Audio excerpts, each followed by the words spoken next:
ठिकाणी काल घटना घडल्या आणि विधान भवनाच्या आवारात झालेली मारहाण दोन कार्यकर्त्यांमध्ये, दोन पक्षाच्या कार्यकर्त्यांमध्ये, आमदारांमध्ये पण असं आमदारांच्या कार्यकर्त्यांमध्ये टोळी युद्ध आहे, गँगवॉर आहे.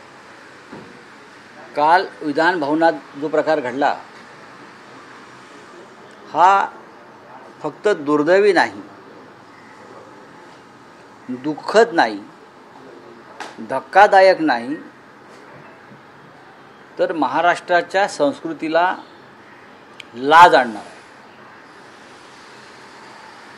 मुख्यमंत्री देवेंद्र फडणवीस यांचं एक विधान माझ्या लक्षात आहे की मी महाराष्ट्राची संस्कृती जपेन, संस्कृती बदलू देणार नाही वगैरे वगैरे वगैरे.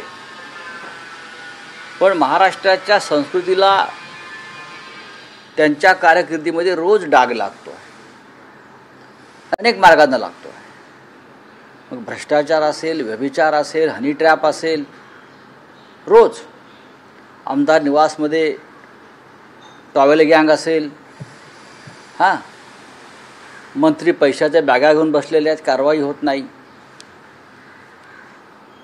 मोकाचे आरोपी, खुनाचे आरोपी, दाऊदचे हस्तक हे पक्षात घेतले जात आहेत, त्यांच्या विधिमंडळात घेतले जात आहेत. ही या महाराष्ट्राची संस्कृती आहे. हे मला देवेंद्र फडणवीसांना विचारायचं. ही राष्ट्रीय स्वयंसेवक संघाची संस्कृती आहे. ज्या संस्कारातून ते आलेले आहेत त्या संस्कारात हे सगळं बसतंय का जे त्यांच्या राज्यात सध्या सुरू आहे. आणि मुख्यमंत्री म्हणून ते खाली मान घालून बसलेले आहेत. द्रौपदीचं वस्त्रहरण सुरू असताना धर्मराज ज्याप्रमाणे खाली मान घालून बसले होते त्या भूमिकेमध्ये देवेंद्र फडणवीस आहे. म्हणजे